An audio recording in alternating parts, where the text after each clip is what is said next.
Hey, and welcome back to Game Talk. I'm your host, Eamon Mion. Today I'm joined by Connor Hey guys. and Mike. Hello.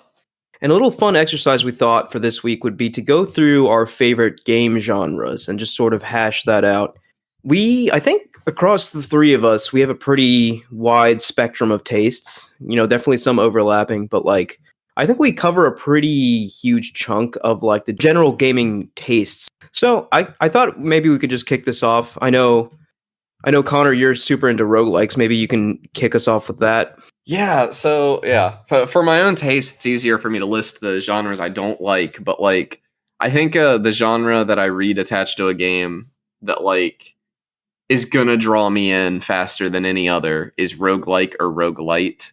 I really like and that goes back as far as even arcade games where you're starting from zero every time. I really like I fell in love with Spelunky Classic when I was a kid. And I just it's fun to think if the popular roguelikes of today existed as arcade games back in the day, they would have been huge, I think. Oh my god, yeah. I mean, a lot of them can't, the ones that are more on the roguelite side, like Hades and stuff, obviously wouldn't work as an arcade game. But Spelunky absolutely could have been an arcade game. See, I only liked Rogue Legacy. Out of all the roguelikes I played. Yeah. So Rogue Legacy is the only one that hit me. Binding of Isaac would have worked really well. So I'm gonna go ahead and define what I think a game needs to have to be a roguelike or even a roguelite. I'm not real strict on the definition because I've liked games from both. In my opinion, to be a roguelike, you need to be starting from the same position every time you die. The game has permadeath. So when you die, you are starting back from square one.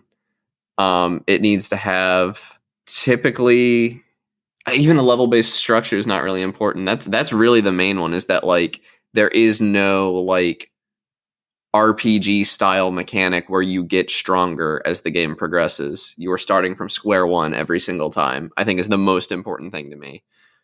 Yeah, and just to interject for a little, people really don't like that. That's part of the reason I brought up roguelike as the first genre to discuss, is because that's the genre I see most people trying to get. I always see people sell me on roguelikes, and that I think it's just one of those things where if you don't like starting from zero over and over, you're just never going to like it, because that's just something what it I is. like about roguelikes is that if you're I can sit down and play Spelunky HD, the first one. I never beat the second one, but I can sit down and play Spelunky from start to finish in less than an hour, and I've beaten the game and had a good time, and it's different every time. That's another thing. It has to have procedural generation, so it's a little different every time.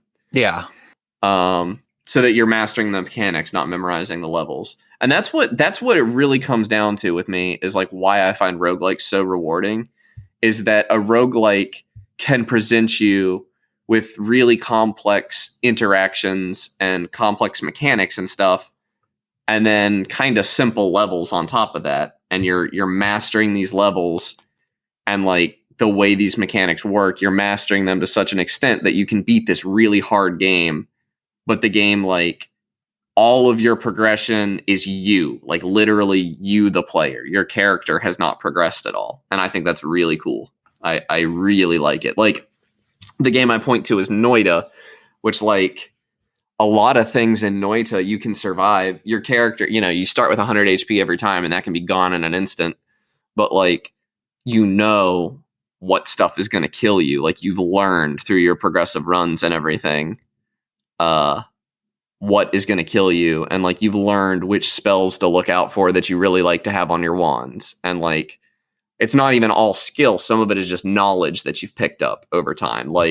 I know where certain items are that are going to make things easier. I know that if I grab the tablet on the first floor, I can use it to kill the enemies and get twice as much gold as I normally would. That's not really skillful. That's just a thing that I learned through playing the game and watching videos and stuff. And I really like that sort of thing. I really like getting better. I think it's the same, the way I really enjoy improving in roguelikes is no different from the way a lot of people enjoy improving in a multiplayer game, you're not well, I guess in a lot of them you are unlocking stuff, but once you've prestiged once in a Call of Duty game, for instance, you're not unlocking stuff anymore. You're just playing and you're just getting better at the game. and that loop is extremely satisfying for me, but I'm not a big multiplayer shooter guy. So roguelikes kind of scratch that same itch for me, I think. That's how I would pitch it to somebody who doesn't like roguelikes. And I think a lot of people who play video games really enjoy the sense of progression a lot of games like impart on you. Yeah. And for roguelikes, it's like a lot more bite-sized, right? It doesn't carry you over throughout the whole time you're playing the game. See, for me, that sense of progression is still there because, like, it's like internal progression. You're physically getting better at the game. Like when I make it to the 3rd floor now, like, and that is my progression. Like, I have progressed to the 3rd floor. I still have to earn it every single time, but like that is my personal progression. Is I am now good enough at this game that I get to see this additional content every time I play it. Yeah. No, I'm a big fan of roguelikes as well. And I think I got into them way later than you did, Connor.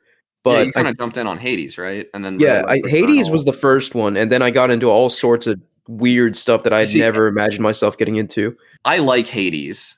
Like I like that game. So what I'm about to say, but I do not like it as a roguelike. It breaks a few too many of the core tenets for me, like the fact that you realistically are not going to beat the game on your with your base stats as Zagreus.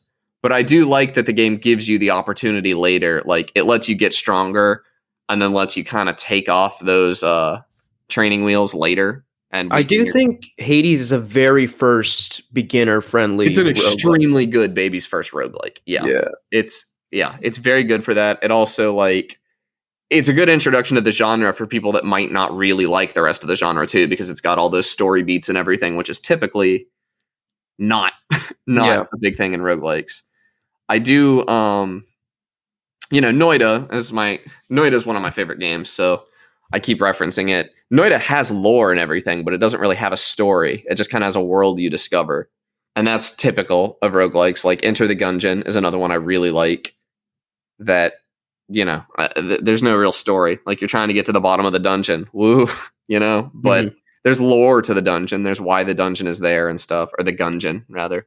So that's a typical trope that I'm also into. I also just kind of really like stories about cycles. Like, I really like the story of Dark Souls, where it's a cycle every time. And Noita never says it explicitly, but it is my headcanon that because it suggests it a little bit, that you are not the first. Noita is Finnish for witch, so the protagonist is the Noita, and in my mind, you are not the first. This is not the first time the Noita has tried to get to the bottom of the mountain and activate the work.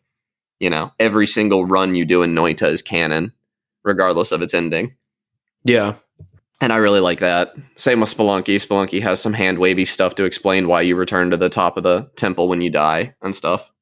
I really like all that.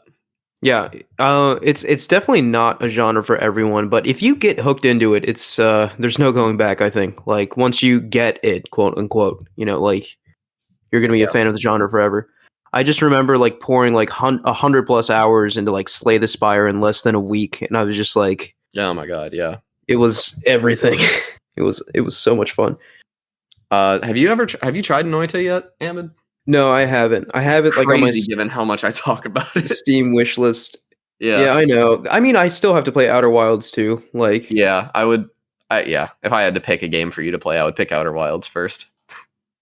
But sadly, I'm not going to be playing too many video games over the next couple weeks for reasons. But yeah, probably towards the end of the year. Yeah. Somebody else want to take a whack at? Mike, do you want to talk about? Okay. Let me guess what your favorite genre is. Dear. Is it real-time strategy? It's more than just real-time strategy at this point. I have 3. 4X is one of them. 4X is one of them. I do like simulators. Yeah, simulation. Yeah, so why don't we start with I don't know, why don't you pick? I mean, RTS goes all the way back to the earliest days of my gaming time, honestly. Yeah. That was what I grew up playing was RTS games. What was the first one? I think my first one was actually Command & Conquer Red Alert. Wow.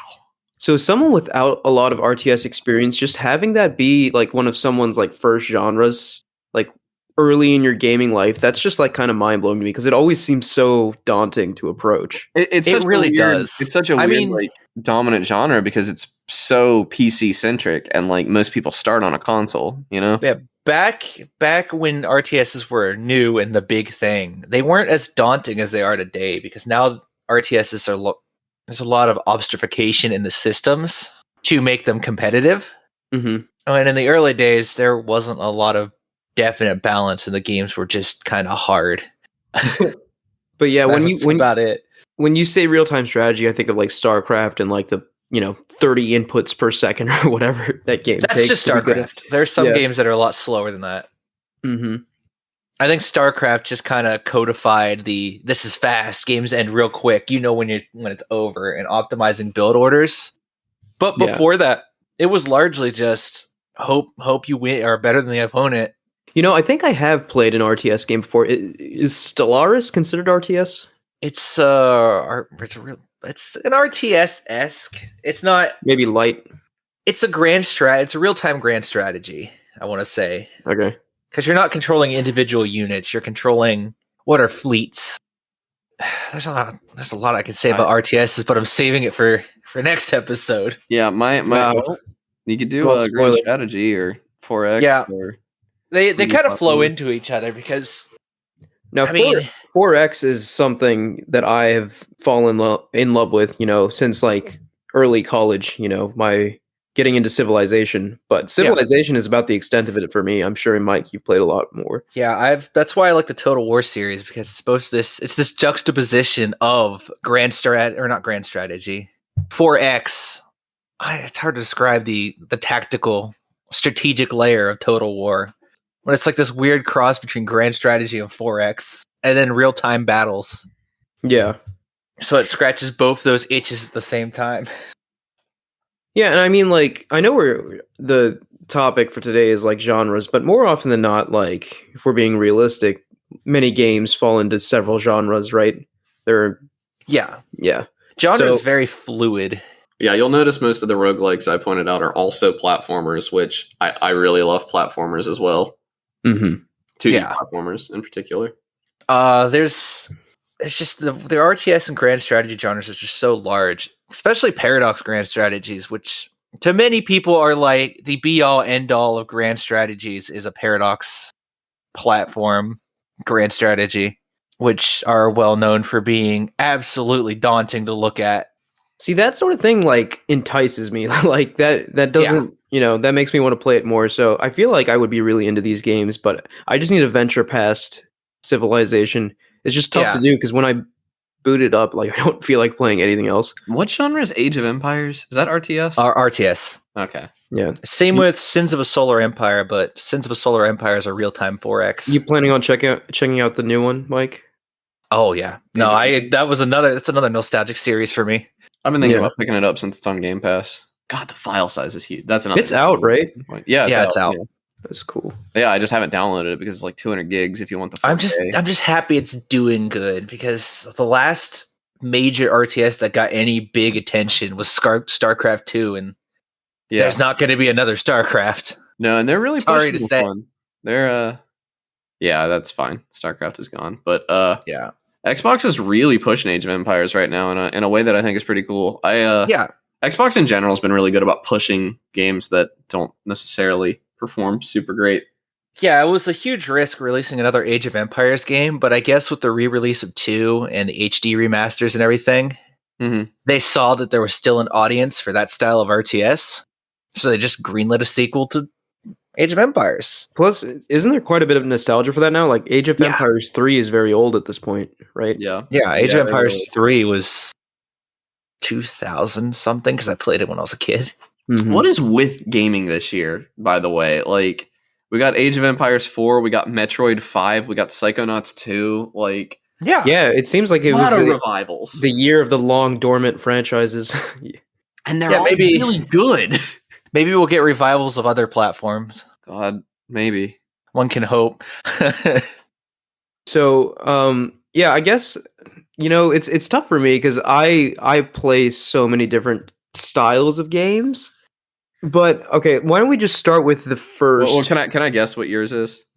Oh, okay. So I was gonna start with the first genre that I ever played, but do you want to guess what my favorite is? Yeah, I want to guess what your favorite is. Your favorite Soulslikes. is the linear, heavy story based AAA Yes. action Yes. game, like your That is God my of favorite. Wars, your Uncharted's, your Yeah, so okay, so first now, party Sony games. basically, yeah. So it's, probably the most boring answer you'll hear on the show, but I can't lie, that is my favorite genre of game out of all the various styles of games I'm into.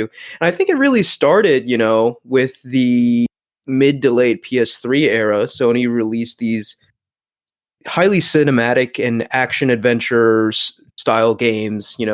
Obviously I'm talking about Uncharted, and that sort of set the tone for the style of game Sony was mostly going in on for the PS4 generation. And it looks like that largely hasn't changed for the PS5 generation. Yeah, they're kind of branching out more with games like Returnal. Yeah, Returnal's a weird one. But I'm very interested.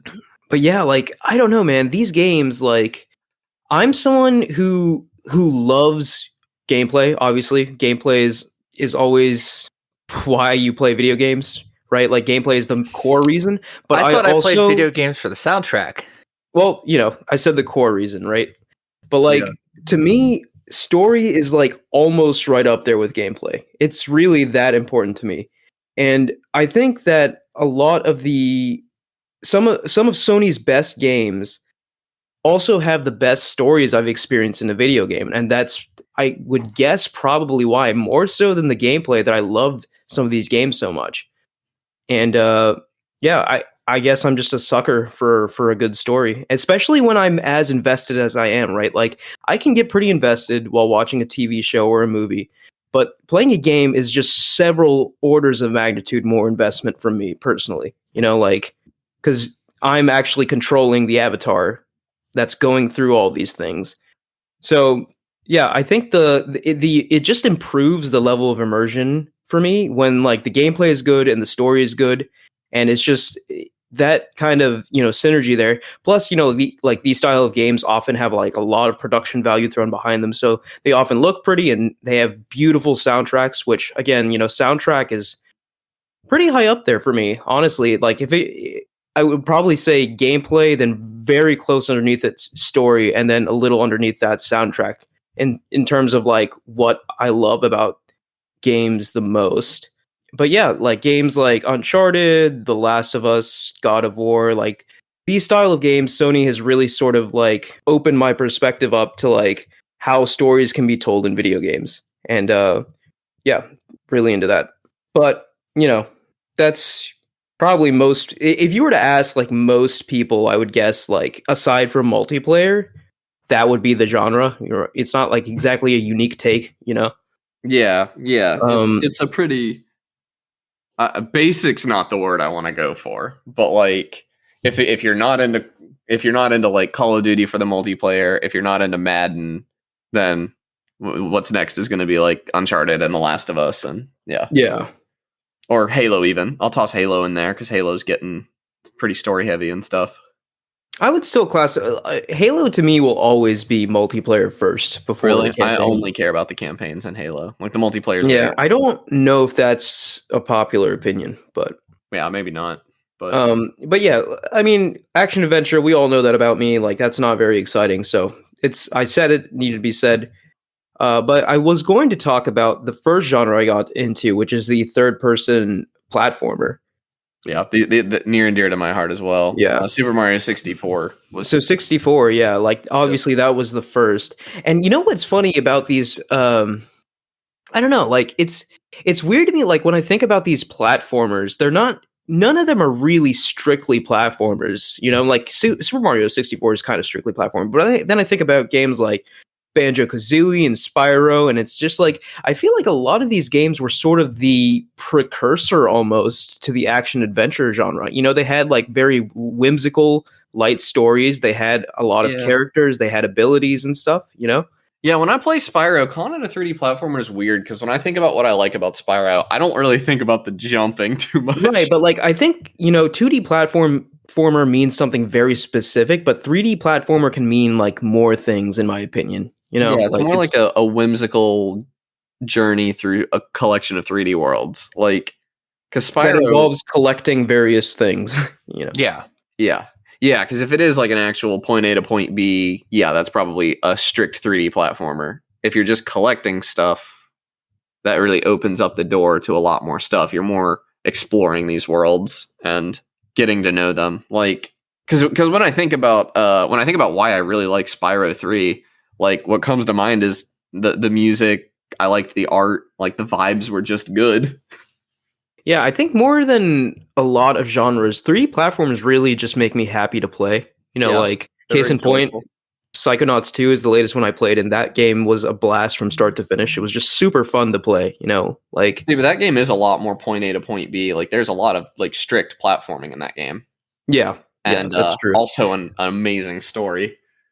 But Yeah. that's the modern 3D And I think, platformer for you. I was gonna say the 3D platformer, it disappeared for like a decade or so, right? Like it was just sort of gone. No one was really interested in making them. They Yeah, and then weren't you really got Hat being in played. Time, Mario Odyssey. But yeah, then they got a little modernized, right? So like there's more emphasis on story, more sort of I don't know, like just modern design philosophies started getting applied to like the old school 3D platformer, and it just kind of took like a second wind, I think. Now I think it's pretty much back, right? Like we get 3D platformers It's pretty not a huge deal. semi regularly. Yeah, we've gotten Hat in Time, Super Mario Odyssey, Super Mario 3D World, and its re-release, Bowser's Fury, We got Crash Bandicoot 4. Crash 4, which I don't think sold super well.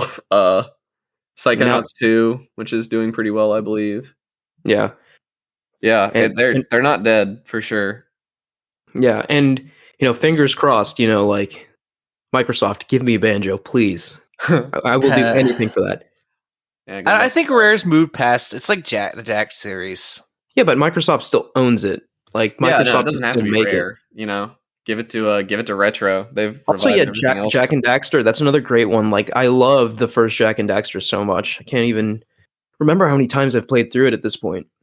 But yeah, I preferred Edgy Jack, honestly. Edgy Jack was fun too, but Edgy Jack sold better. Yeah, Edgy Jack sold a lot better. So they released funny? Jack 3. Naughty Dog had Jack and Daxter, which was their quirky, fun little platformer, and then they looked at GTA and they were like, "Let's turn it into that." Yeah. And it was strange. But as like someone who was kind of like, I think I was like a preteen at the time, that really appealed to me. Like I thought Jack 2 was incredible. But yeah, they said bad words, I think. I mean, Jack's first words, I think he says he's going to kill someone. Like that's literally the first thing he ever says because he's a mute in the first game. And then the second one, he's been like tortured for months. Sonic reference there. And then he wakes up. He's like, "I'm going to kill this guy." And you're just like, "Yeah." What? He becomes Shadow the Hedgehog for like the duration of the game. Oh my god! I didn't even think like Sonic Adventure 2 being in the 3D platformer. How did you forget Sonic Adventure 2? Okay, so this actually leads. Do you have more you want to say about 3D platformers? No, I think that's pretty much it. Yeah. Okay, I'll lead into my next one, which is like simulation and life games, because to me, the meat of Sonic Adventure 2 was the Chow Garden. God. Like, okay, that's an acceptable. God, this was a clever ruse to get us into Chow Garden. I love the Chow Garden, but like I like a lot of like simulation life games. I love Animal Crossing, and I'm very harsh on it on the show, but I'm harsh on it because it's near and dear to my heart, and there's not a lot of like competition. You've got Harvest Moon, you've got Animal Crossing. The Chow Garden's done. That's not coming back. Don't give me hope. Stardew Valley is just amazing. And so like and it is maybe weird to like put Sonic Adventure 2 with those games, but like they occupy the same space in my mind, which is that like it's these adorable worlds where you do kind of menial tasks and like you grow your farm, The Chow Garden is your farm and the menial task is running City Escape over and over and over again. And whereas in Stardew Valley, you're tending your farm or going into the mines, and Animal Crossing, you're just walking around, checking in on your villagers and digging up fossils and fishing and like just kind of vibing in these worlds and meeting the characters. I will say for me personally, like I've always dabbled in this genre. Like I've played Stardew Valley, but not like for any extended period of time. I played Animal Crossing for like 100 hours and really enjoyed that. And it's not like I dislike these games. Like I really do enjoy them. It's just that I find that the feeling of tranquility quickly wears off and I want to do something else personally. Yeah, that's something that they definitely struggle with. I think Stardew Valley did a very good job of keeping it. And then Stardew Valley also was smart to include stuff to do once you're done with the tranquility, which is like super optimizing your farm and everything. Yeah. It was smart, and it was smart to include more. And I think that's what a lot of people want from Animal Crossing is they want more, like they want to exist in that world, but just existing in that world is no longer enough. You can only talk to your neighbors and hear the same line of dialogue so many times before it doesn't mean anything anymore. I cringe almost saying this, but I feel like this simulation genre would be a perfect fit for games as a service. Like if you have you're not wrong. Dedicated, sort of team constantly releasing content that you're subscribed to, like to keep it going in perpetuity. I mean, there's an argument that did sort of happen with Stardew Valley. You weren't paying for it all the time, but Stardew Valley has had massive updates every year or two. Are they still making updates for it? No, 1.4 I believe was the final update. Okay. And actually, Concerned Ape, Eric Barone, the developer of Stardew Valley, has announced his new game, which is the Haunted Chocolatier, which I believe we discussed on the last episode. Yeah. Yeah. Which looks amazing. It's going to be combat heavy. Yeah, it's an action RPG. Yeah. So that we'll see where that goes. So it's going to upset some people. Maybe. Yeah. Some traditionalists. What do you think, Mike? You're into simulation games as well, I'm right? into like the opposite. I'm not into life simulations. I'm into more granular simulations. Like submarine simulations. Yeah. And I mean, those can be Zen as well, but in a very different way. Yeah, they're two completely different styles of game that sort of have the same moniker attached to them, I think. Yeah. Yeah. I really love granular simulations. I love Arma. I loved Hell Let Loose. And I like games that are deep enough where I can sink my teeth in and then suffer. I don't know. I think I just like suffering. There's like a special kind of escapism you can do in like an accurate simulation though. Cause like I don't play a lot of sim games, but I definitely enjoyed my time with Microsoft Flight Simulator 2020. It's like, I mean, it can also be a sort of a thing of like, okay, I'm never going to actually fly a plane. So this is like the next best thing, right? Like this is accurate enough. So I can definitely see the appeal. I don't think the second category of simulation games are for me, but like definitely the first one I dabble in. Yeah, I dabble sometimes. I've been known to dabble in life sims. Although most of my time spent in like The Sims is also suffering.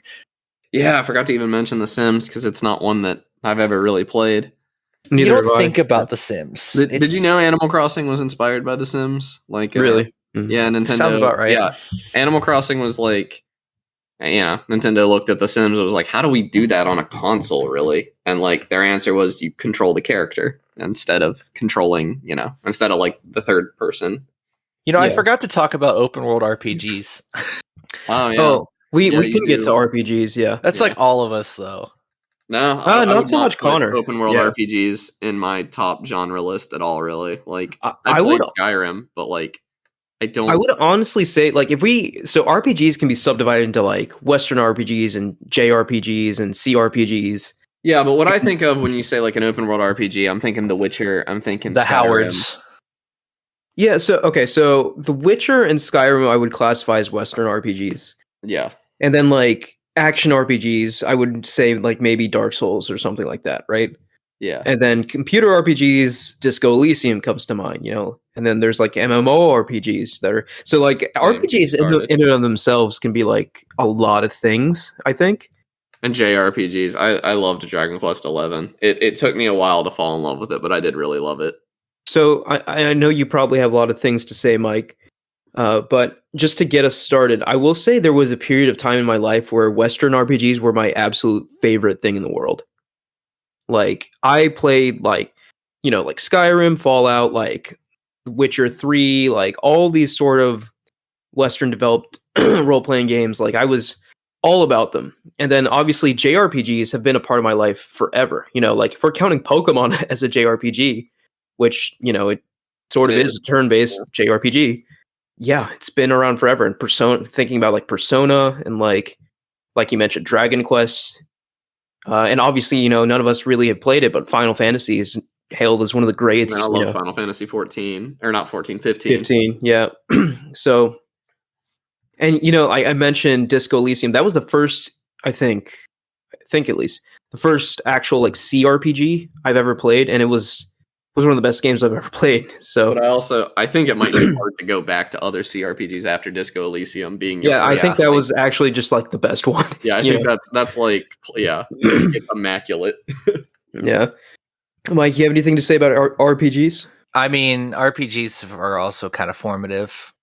There's a lot of genres that I played in my formative years that have influenced my gaming tastes. It's funny. Like, there's so many little anecdotes that I'm refraining from saying because I want to save them from next episode. Yeah, next episode. I now realize there's going to be a lot of overlap between this and the next one, which is kind of fun. fun. Yeah, this is a nice prequel. Yeah.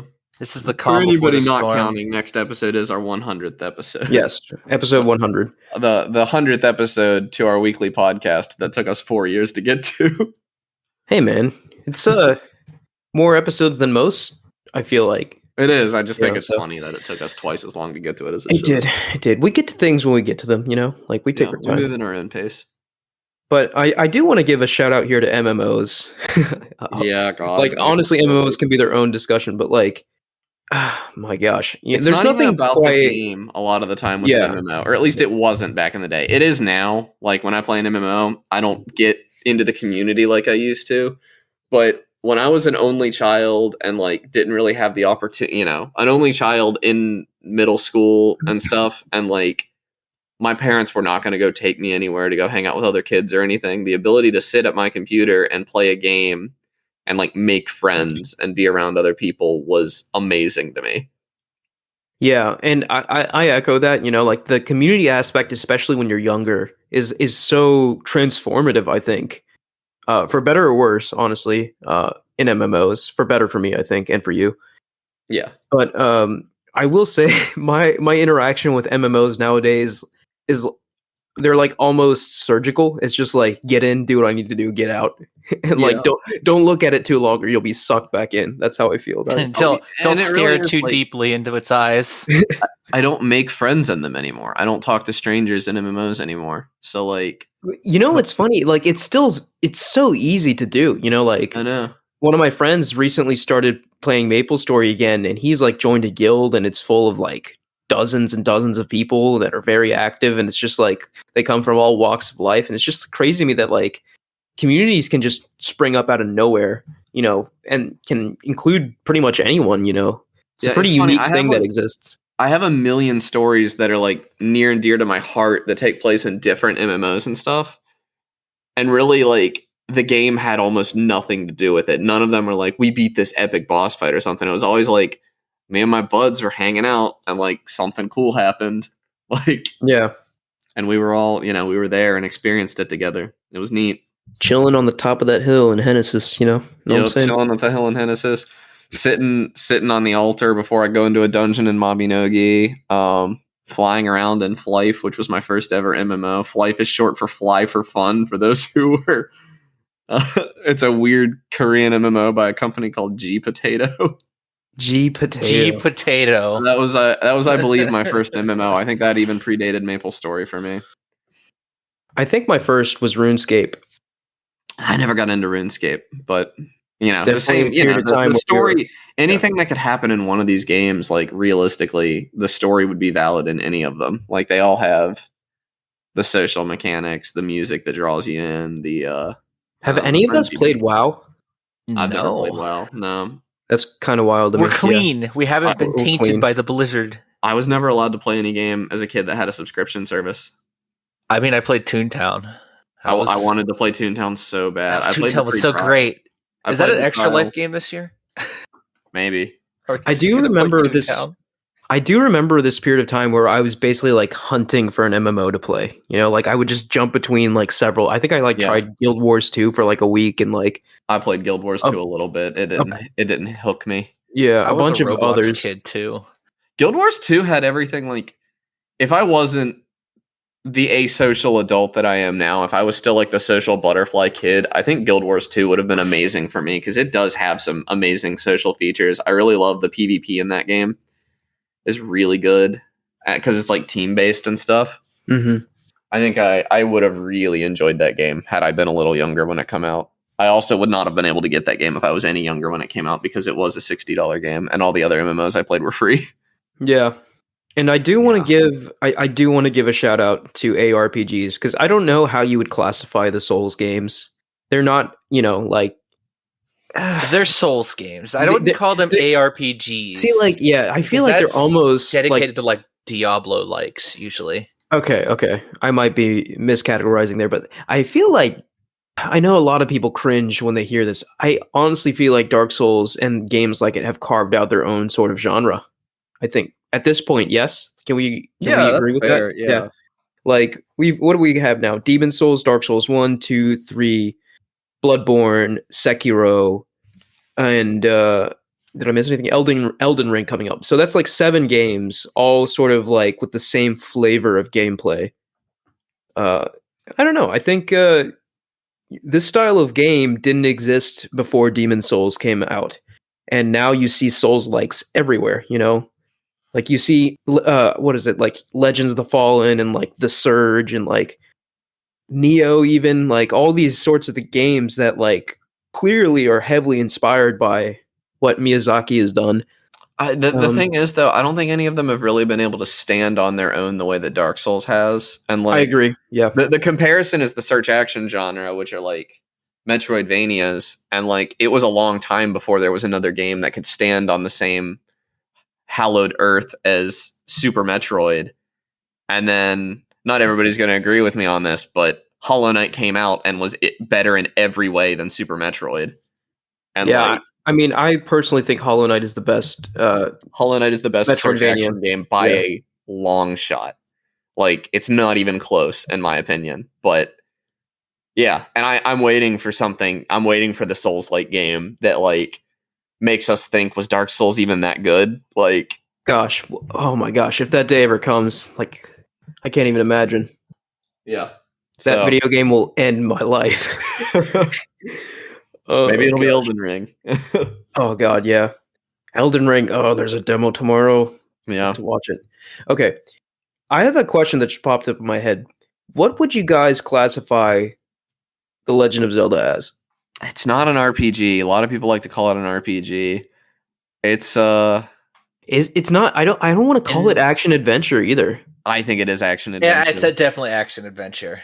Okay, then I think that just strengthens my case for action adventure being my favorite genre. Yeah, because I do think like if you really want to sit down, you can draw a lot of parallels between like the first Uncharted game and something like The Legend of Zelda: Wind Waker. Like, I don't know if I'd agree with that, but I can see where you're coming from. Like, the thing with Zelda that sets it apart to me is like the puzzle-centric, puzzle-centric dungeons, right? Like, it has puzzles. But nothing on the level. They're very simple comparatively, Wind Waker's puzzles are also extremely simple. Yeah, but like, okay, so like a dungeon is basically just a collection of puzzles, right? And each Zelda game is essentially divided into several dungeons connected by an overworld with its own like secrets and stuff to find.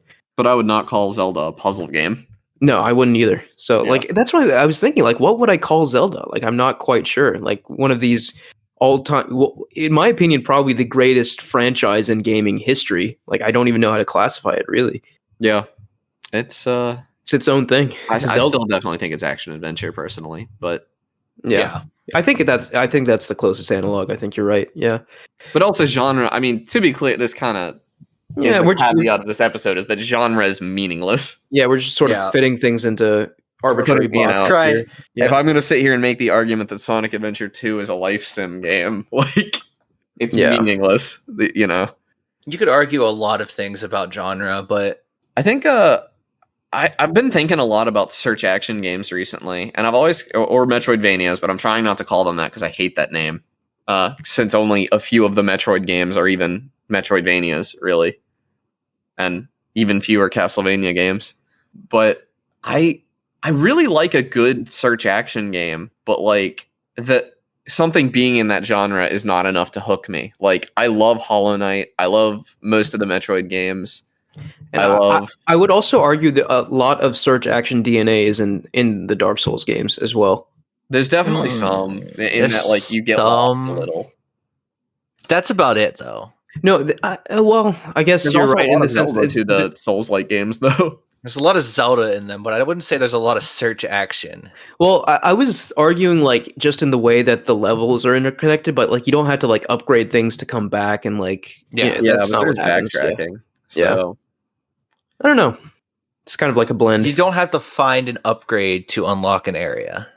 yeah, you have to find a key, which is Yeah. not super different sometimes. But I don't know if I would call the search action games. I don't know that they make my top genre, but I also think Hollow Knight is one of the greatest games I've ever played. Yeah. Yeah, I mean, I don't know if we're actually doing like top genres. Like, I think probably for me it'd be action adventure followed by just if we're like broad umbrella RPGs, just because that covers so many things. I don't think I could follow roguelike with anything because, like, if I look at some of my favorite games, you have like Factorio, Hollow Knight, The Beginner's Guide, like, because I love a good walking sim. I love walking sims. Like, I really like Dear Esther, which I think is not viewed nearly as kindly now as it was when it came out. I love the Stanley Parable. I love Gone Home. I would put. I don't know if anybody would agree. I think Life is Strange kind of fits in that genre as well for me because it's just about exploring the world and like Yeah. experiencing the story. There's not a lot of gameplay to it. So would you put like Telltale games in that as well? I haven't played any Telltale games, honestly. That's crazy. Yeah. I think with Life is Strange there's like a little bit of a delineation, but yeah, largely follows the same sort of beats. You see, I can't stand walking simulators. They're not for everybody. I mean, there's not a lot going on there. It really is See, just you know, like, it's funny. I would, just taking you at face value, Connor, I wouldn't have predicted you would like walking simulators as much as you do because I know you're such a gameplay person. yeah, it's a weird thing for me. I think you'll be surprised when I talk about my game I've been playing this week too and how much I loved it because it was extremely boring. But I love Gone Home. I love these games as something that I can share because I have a lot of people in my life that I try to introduce to gaming, and Gone Home Yes. is an extraordinarily good game to introduce to somebody who's maybe not super into gaming because it's got a little mystery to it, but it like introduces you to first person controls, but you're not shooting anything. You're walking around this house. It's like, is this a spooky game? Well, it's kind of unclear. And Yeah. like, No, that's a great first time, like that's a great point you bring up, like games that get other people into gaming. Like for me in college, that was Until Dawn. Like I can't even count the number of times I got a bunch of people together and we're like, hey, let's play Until Dawn 3 together. And it was just so much fun. I think like the way you talked about, this is going to be a spoiler for next week, I guess, but the way you talked about like action adventure games changing the way you thought stories could be told in gaming is like, that's what Gone Home did for me when I first played it. I had no idea what I was getting into. It was in a Humble Bundle I bought, I think. And like the way that this didn't spoon feed me a story, the way I actually had to piece it together myself. And I thought the writing was insanely good. And like, I was so immersed in this house. And then like leading that into the Beginner's Guide, which does a very similar thing, and the Stanley Parable. And like, in my opinion, Outer Wilds is an extension of these games, and Outer Wilds is probably my favorite game of all time. And Outer Wilds is absolutely scratches the same itch in my brain as Gone Home does, and that you're like walking around and piecing together all these parts. But Gone Wild just does it on a much larger scale, and with some mechanical and some interesting mechanics on top of it. Yeah. No, I agree with you that like I think this genre of game, like I guess I feel like calling a walking simulator is almost kind of disparaging. It But started as a derogatory term. Yeah. But I do think like people use this derogatory term, and I see that, and I'm like, oh, I might like this game. Yeah, but like that style of game quite literally did change the way that stories were told. Like Yeah. that this sort of like interactive, exploratory sort of mechanism of conveying a story wasn't really around until these games became. No, because they're always in bigger. the conversation of games as art, And Yeah. I don't think it's fair to center that conversation around them because I think all games are art. But I think maybe it was the first time I realized that like this medium can do something crazy. Like I don't think a game had ever made me feel the way that Gone Home made me feel. I love Absolutely. that game. It's very dear to my heart.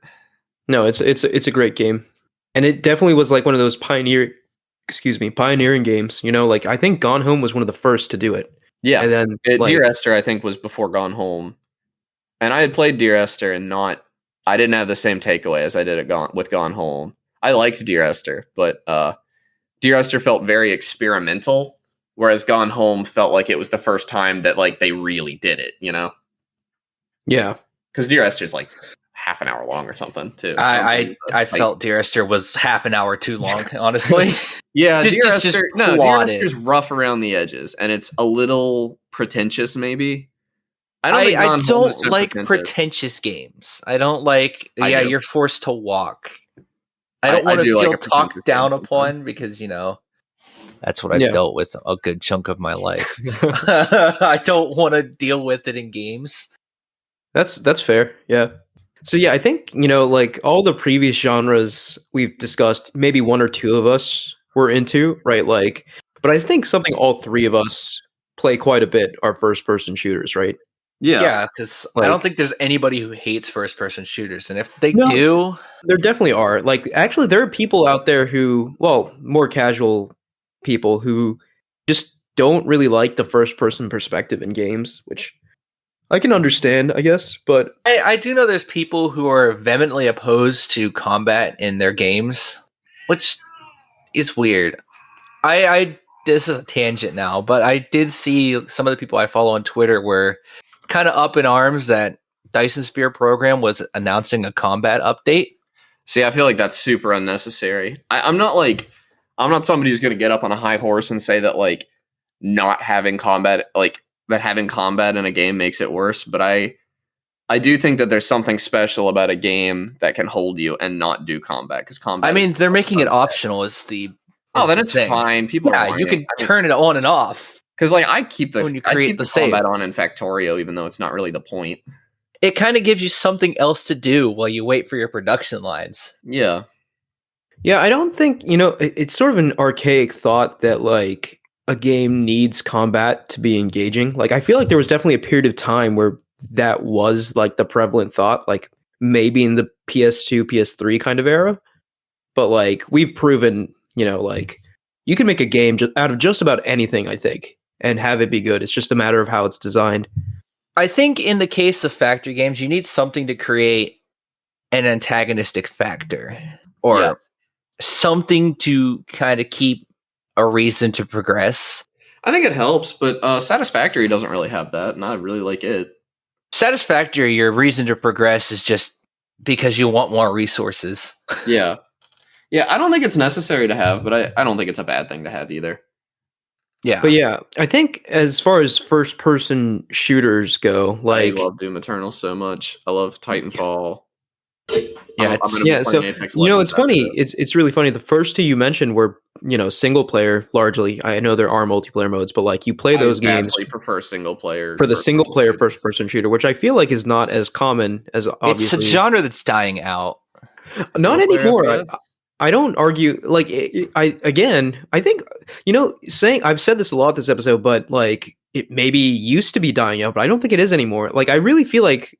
Side note, we kind of are in a golden age of gaming where like nothing's really dead anymore, and like people Yeah. just make lots of different kinds of games, and you can really just enjoy whatever you want. Like I think single player FPS is dying out in the AAA space. I mean, you because can bet your bottom you dollar can they're going to make another. monetize more. I mean, they're going to from make a another multiplayer Doom. perspective. Like they're going to make another Doom. They're going to make another Gears of War. They're gonna. Well, Gears of War has multiplayer, but again, I feel like I would argue Gears of War is mostly a single player, third person shooter. The shooting is not the reason. Like, there's nothing about a first person shooter that I like single player more than multiplayer. I like a tailored experience from my video games. That's what I'm here for. It's one of the reasons I like roguelikes. It's, there's just some smart tailoring to them. They're single player. I like multiplayer games. I play a lot of Apex Legends and all, but like Apex Legends does not have the same rhythm as Doom Eternal does because nobody put the enemies where they are. There are other people that are like trying to kill me.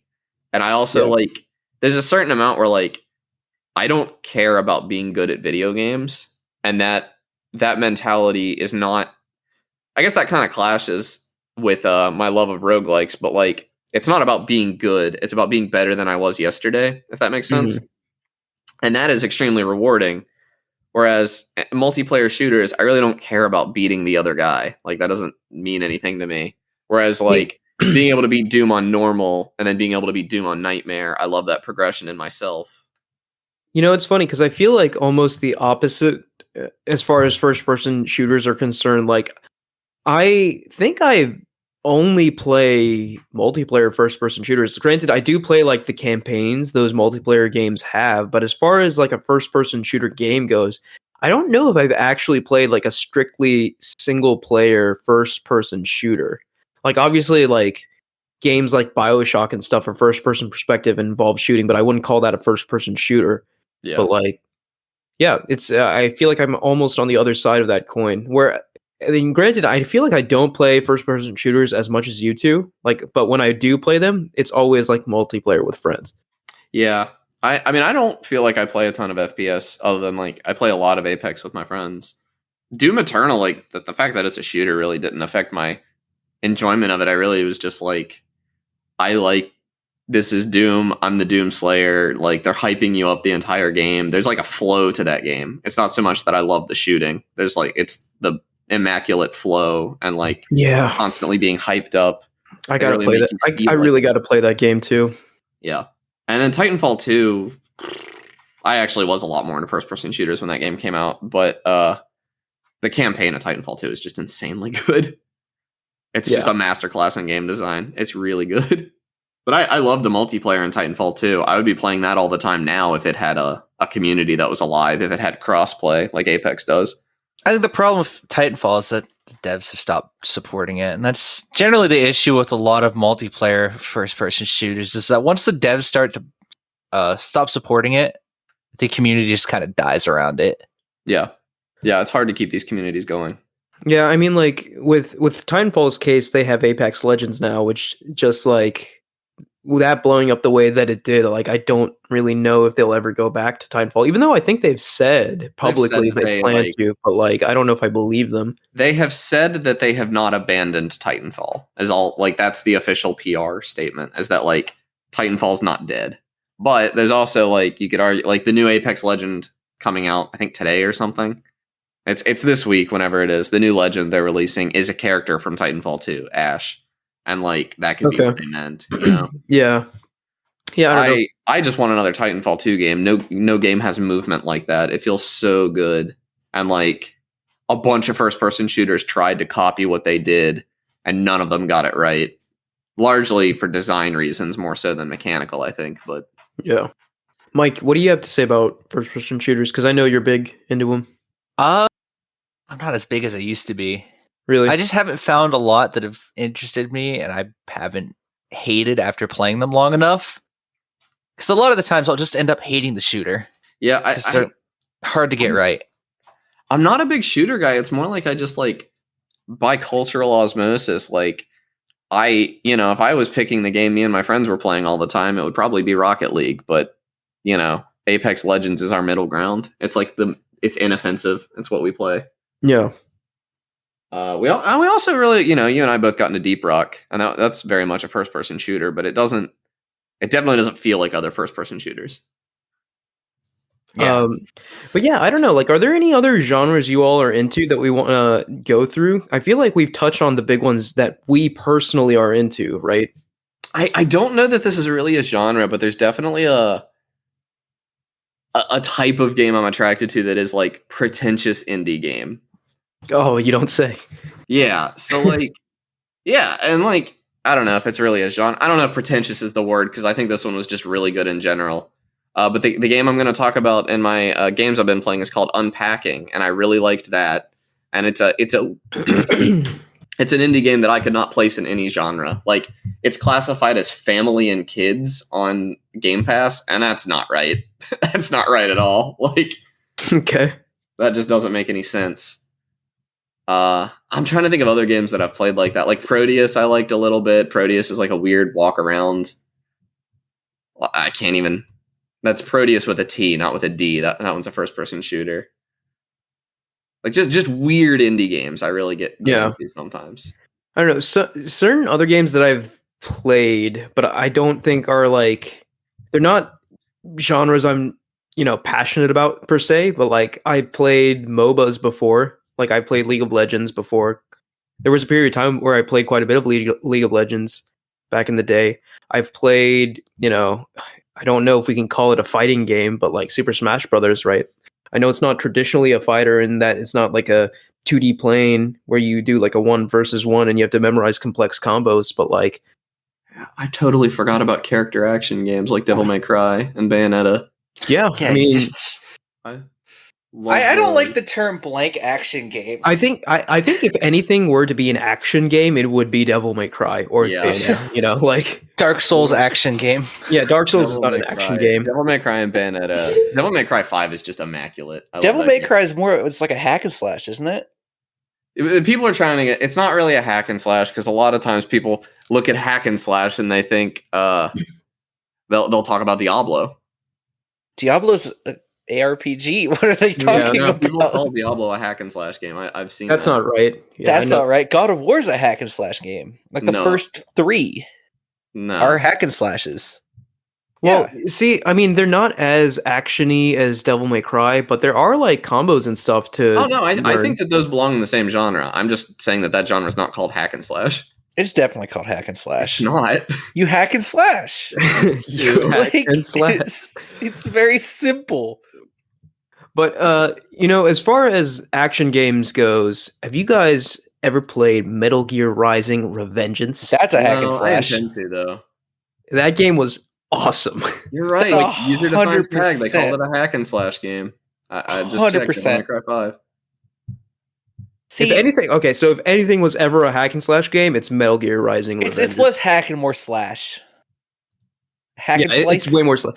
Yeah, I remember like at the time when that game first got advertised, like all the Metal Gear fans were like, "What is this? Like gross." And then they saw the gameplay and they were like, "Yes, give me." Yeah, this. It got perhaps the best president in any video game. Yeah. Well, that and like I think the big thing when it got first revealed was that you could like cut things at any angle, and that just sort of like blew people's minds. Yeah, the technology was pretty new at the time, I think. Yeah, but like action games, I think if I were to name one genre that I really want to break into, it'd probably be that. I really want to play the Devil May Cry games and like Devil May Cry 5 is the best one, but it's also not a terrible starting point, honestly. You will be confused, but also you might not care. But I might, I think I'm just in for the insanity, honestly. Yeah, action games is another big one. Yeah, but like, see, like there's so many genres that I just dabble in, right? Like fighting games with Smash Bros. And like racing games with Mario Kart, right? Like that's like just the tip of the iceberg when it comes to like what really like what the dedicated fans of those genres are into. But like, worth shouting out, I think. We're Returnal and Slay the Spire and Roguelikes and Hades, and Hades, and what else? Like horror games, survival games. I play those kind of a little bit, but like I like a good horror game. But horror games are one of those things where I only really like the absolute best of the genre. I'm probably not going to enjoy anything short of the absolute best that is available. Yeah, I don't know. Like I feel like I scare pretty easily, so I feel like most horror games can entertain me, but I always hear like Silent Hills 2 is like the peak of that genre, but like I don't know if I'll ever have the stones to play that. But yeah, so obviously there's millions of different kind of like subgenres and stuff, and we could go on and on, but are there any other big ones we want to touch on before we move on to the next section? I got nothing. I'm sure we've forgotten something big, and then we'll remember later. I wanted to say a minute ago, and I forgot it because I wanted to talk about Devil May Cry. Yeah. Okay. I mean, I guess we can move on, and if it comes to mind, we can double back. But I have 2 games I want to talk about. I do as well. Okay. I guess I can quickly go first, and I know this one will make you mad, so just brace yourself. So over the past couple of weeks, I played Mario Party Superstars for the Nintendo Switch. It came out on Saturday, I believe. Okay. It looks fun. And let me just tell you, I played this with a bunch of friends, and this is, I think, the most fun Mario Party has been in years. And I think it looks really fun. It's just like the cost to value ratio looks terrible on it. Like it needs more boards. It's got online, and it's got a greatest hits sort of collection of mini games from like the first like 9 or 10 Mario parties. I'm pretty sure it has only 5 boards, but I think those 5 boards are pretty fun. I mean, we had a blast playing this game, and I think the weakest part of this game is that it only has 5 maps. But let me tell you, just like the gameplay in this game, the reason I think this game is so good is because the older Mario parties. Well, it's a couple reasons. I think one, the older Mario parties, so like the maps from the first 3 games, are just straight up a lot more conducive to like backstabbing and betrayal than the later Mario parties are. Like the later Mario parties got kind of toothless, right? Like there's like straight up things in this game where you can like swap stars with someone. Like it's just like absolutely savage. And so that's one reason. A return to like the more like hardcore, like you could get absolutely boned next round and there's nothing you can do about it kind of vibe. And the other thing is, it has included a lot of the quality of life updates that were in like the newest Mario Party that really just make the game experience better. So like it tells you how many spaces you are away from the star at all times. It tells you like if you're at a crossroads exactly where you're land, so you don't have to count, like little things like that, right? Like so this is the most the polished Mario Party has been in a while, and it's just so much fun to play. I don't know how much more there is to add than that. Like it's definitely not worth $60. Like I paid $60 for it because like That's the problem I have with it, is that like it needs like 3 or 4 more boards for it to be worth that price to me, because I don't think 5 is enough for me to really get the variety I want. I was with friends and we really wanted to play it, so I decided to just bite the bullet and buy it. And honestly, I'm glad I did. Like we had so much fun playing this game, and I think the biggest crime against Mario Party was just like taking the edge out of it over the last like decade or so. And this Mario Party brings it back, and to great effect. I think this is the best Mario Party we've had since like the GameCube, honestly. So That's awesome. Yeah, it's a great game. It's super fun. All I really have to say about it. I guess I'll go next. I've been playing an indie game that may have been. It was published by Humble. What's Humble's publishing company? Humble Games. Humble Games. Yeah, it's I don't actually. I finished it today. I don't actually know who made it, but it's called Unpacking or Unpacking a Life. I'm not actually sure what the official title is. I think it just says Unpacking on the icon. But it's this beautiful little like, it's hard to describe what it is. I just kind of have to like describe the level. It's like you are looking at a room and it has a bunch of boxes in it, and you unpack the boxes and it like gives you a little vignette into this woman's life. So like the first room you move into is her moving into her very first bedroom, and it's just this one room, and you unpack into it. The next time you're like unpacking into her dorm room, sort of, and it just kind of, it's hard to describe how, but it just tells this beautiful story that like is so relatable, like about the arc her life goes on through, and your only exposure to this character is what she chooses to take with her when she moves and what houses she's moving into. So like when she moved into a house, it's a woman, so it's moving into a house full of girls and like all the messes and stuff involved with that. Messy kitchen and like trying to fit your stuff into a shower that you're sharing with 2 or 3 other people and stuff. And it was like funny how relatable that was to me, having lived with roommates, and I thought that was really cool. And, a couple of the other moves, like she moves in with a boyfriend at one point, and like the difficulty ramps up there because it's a smaller apartment and you're trying to fit 2 people into it. And I think that was really interesting, the way that they handled that. I don't want to spoil much because it's like the game's only like an hour and a half long, maybe, and it's on Game Pass. But like, I thought it was brilliant. Like the way it kind of communicated mechanically, really subtle things. Like when you're moving in with the girls in the house, you cannot move their stuff. You have to like slot your entire life in without disrupting their life. And then when you're moving in with the guy, that's impossible. It's impossible to slot your life in without disrupting his. You have to like rearrange his drawers and stuff, or your stuff literally will not fit. And that took me back to the first time I lived with a girlfriend, and I was like, oh my God, yeah, like living in a small apartment with somebody, like it's rough. Like it's a strain on your relationship to do this sort of thing, and like the game makes you feel that, you know? It's kind of amazing how simple mechanically this game can convey stuff like that. And it cool. really got me. Like this is going to be in my game of the year conversation.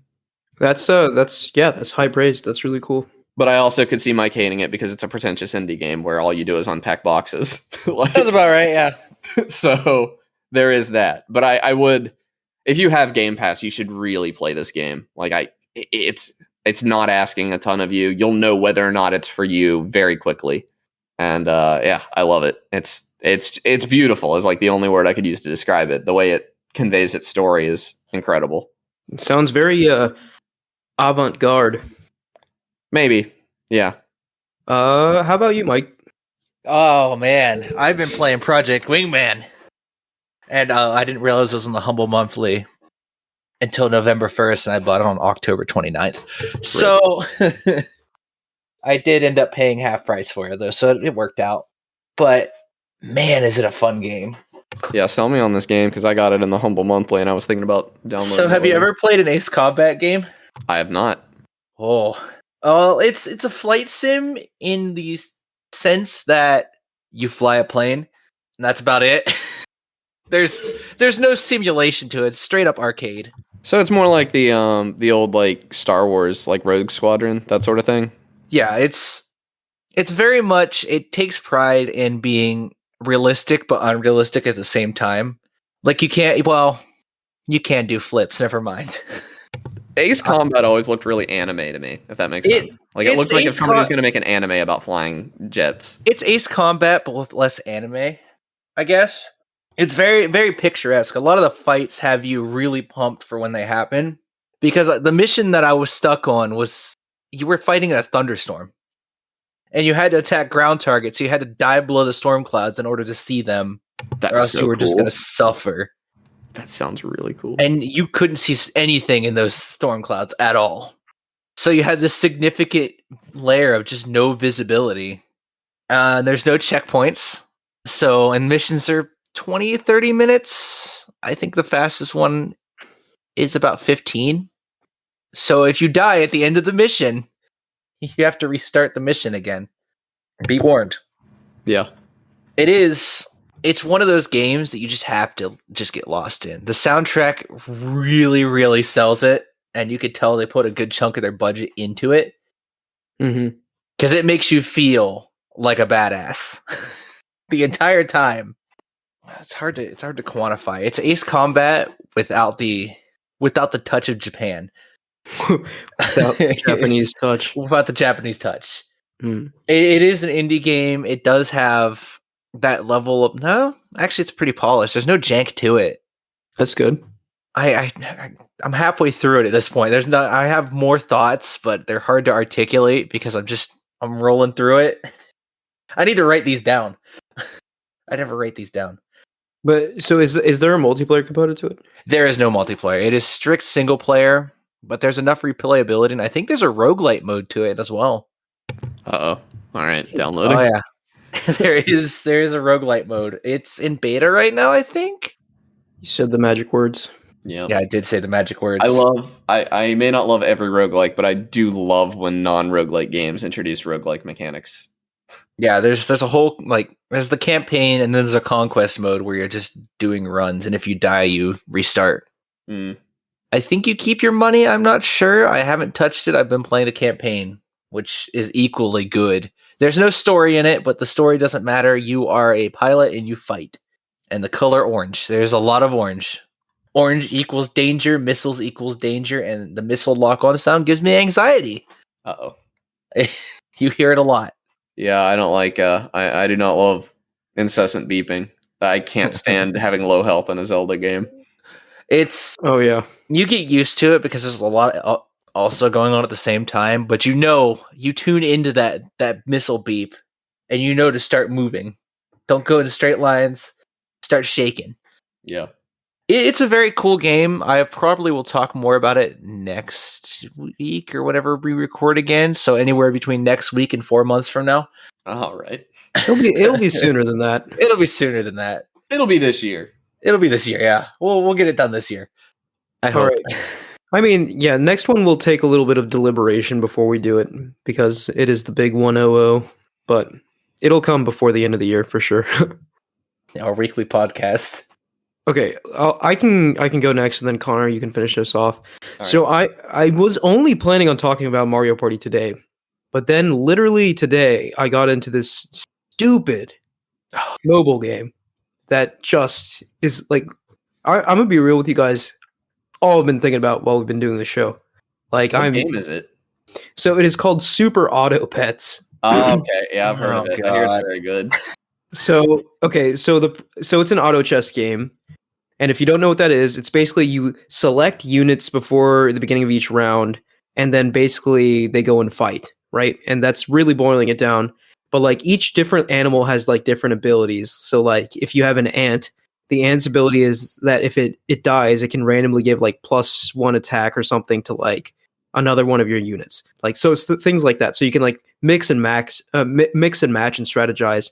And the other very common auto chess trope is that if you have like if you have 3 of the same unit, you can combine them and they will level up and be like a stronger version of that unit. And you can level a unit all the way up to level 3. And you start out with very common animals, and then as you progress further into the game, not into the game, but like as the rounds go by, as the more you keep winning, you get access to stronger animals. And then if you ever take, I think, 3 losses, if you take 3 losses, your entire game ends and you have to start over. But my God, is this game addicting? And I remember the first auto chess game I got into was the League of Legends one. I don't know, Mike, you probably know what it is. Teamfight Tactics? Teamfight Tactics. Yeah, that's the one. Like when I first got into that, I was just like, what is like, it's funny to say, like, even after gaming for like what 25 years or so, like I can still discover new genres that can captivate me like this does, like. But this game, so it's a little unique in that like your money, a big part of auto chess games is like managing your economy, like your money, like so you can like buy new units to like either combine or put on your team. But the thing with this is like after each round, your money resets.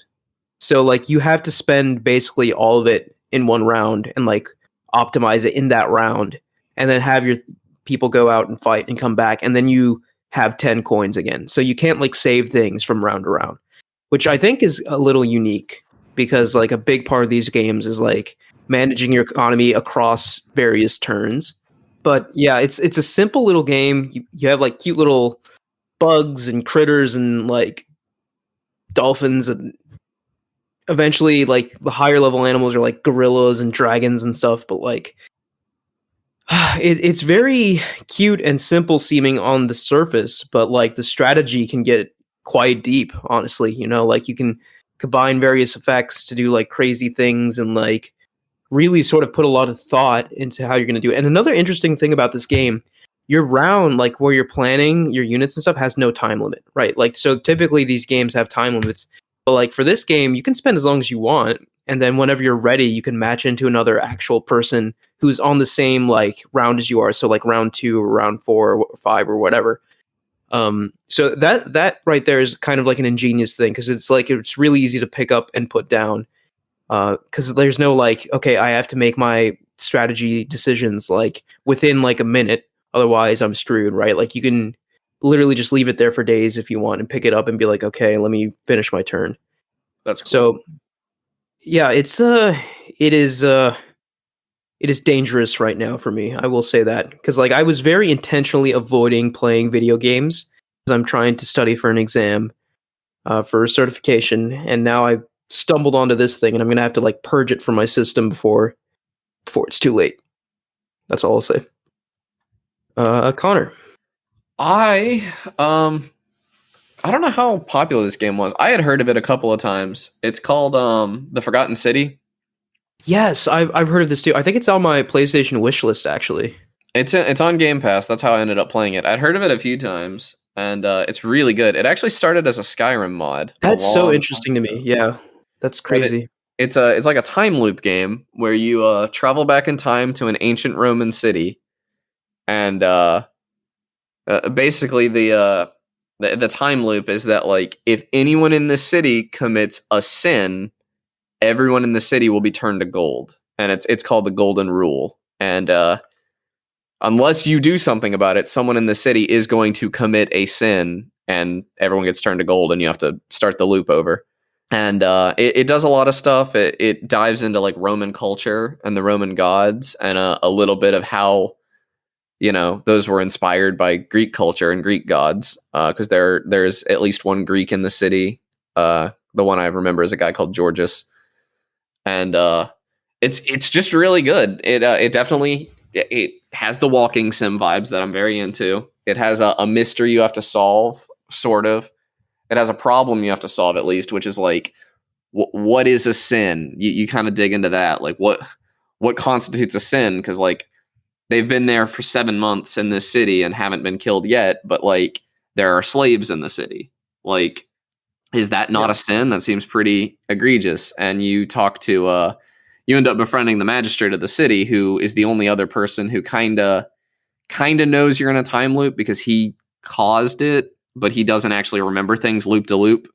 So you kind of end up befriending him, and he's trying to help you figure out who's committing the sin so that you can stop them, so that everybody in the city lives. And like, as you go through, you'll discover that like there are a lot of opportunities for people to sin. And and you can also sin, like you can steal something and trigger the Golden Rule and everybody dies, and, you know, jump to the next loop or whatever. It's really good. It's I learned a little bit about Roman culture, and it's, you know, and like Roman gods and stuff that I didn't know going into it. I thought that was really interesting.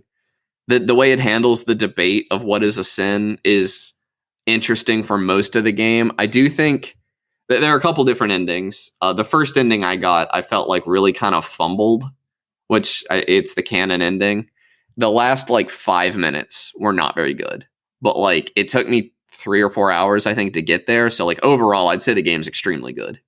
You that's good to hear. Yeah, I was looking into it. I highly recommend it. It actually has an optional section that you can kind of skip that is like kind of horrifying that I really liked. I don't want to spoil what it is or why it was horrifying, but you know, it definitely was really good. I would recommend this game to anybody who likes a mystery. Yeah, I'll have to check it out one of these days. All right, I think that is going to do it for us this week. Thank you guys for listening. You can follow us at Ad Podcast Game Talk on Twitter. Please like, rate, and review us on any podcast service you use, including Spotify, SoundCloud, Apple Podcasts, etc. Click the link in the description of this podcast to join our Discord and talk to us there. And lastly, next time we release an episode, it'll be episode 100. So we're going to try and do something a little special for that. And I will estimate right now it'll probably come out late November or early December. So I'm aiming for that time frame. But last but not least, thank you, Connor and Mike. Yeah, see you guys next week, or in late November, December. Yep, see you for episode 100. Bye.